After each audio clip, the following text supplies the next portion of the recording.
Hi guys, for today's video guys, mag-pull out ni kong containers guys. Tanawa guys, unsa ka delikado yung gibuhat kay lakaw-lakaw siya guys.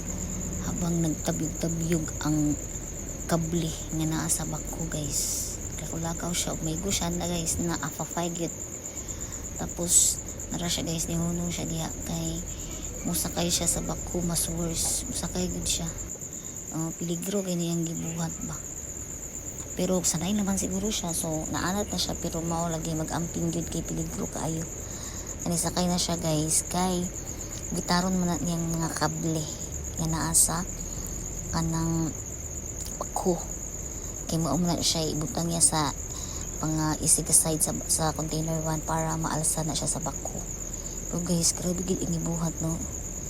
Di jud lalim yang gibuhat nga inadto maglakaw siya guys nga sis no ko buhay man tabaho kapag safety nga kuan gibuhat wala ganin na siya nag-helmet, wala gay siya nagkalo ba nga hard hat nga wa gani na siya nagsapatos wala gay safety ba gayo kay para sa iya naan ni siya guys bigid ang gibuhat kay wa din siya safety gid ya buhay gid nga trabaho. Well, anion din na siya guys na manaog na po na siya iyaha di ikaw man niya og butang sa mga kable sa side sa container kay aswaton man na alsahod man na siya sa bako guys padulong dito sa kanang truck. Okay mo na siya containers guys nga for sale na mo, so kanang containers gipalit na siya sa kanang client, so gi-pull out na lang na mo diha as per request sa client kay i-deliver sa ilahang area.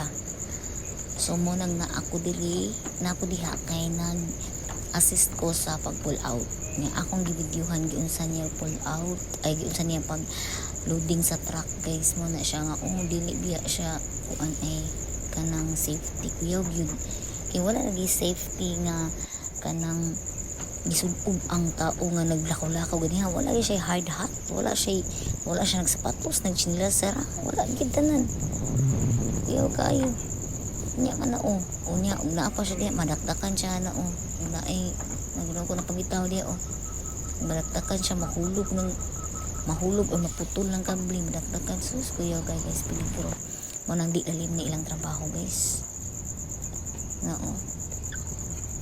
na mo nang truck na kargahan guys. So ang truck ni plaster pa siya para makargahan siya insakto kay plaster man pud siya kay naman yung mga mangag pud ang isigakilid sa truck para malak ang container ba kay dili man na pwede nga magagan ang truck nga wala na lock ang container anang ilahang twist lock kay kanang mahulog pud sa kalsada makadisgrasya ta pwede ra ba nang ata patay gid ang mahulugan anak ba mga nga gitarong gid nila butang.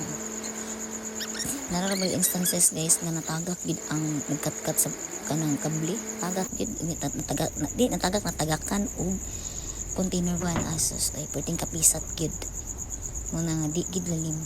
Wala to guys.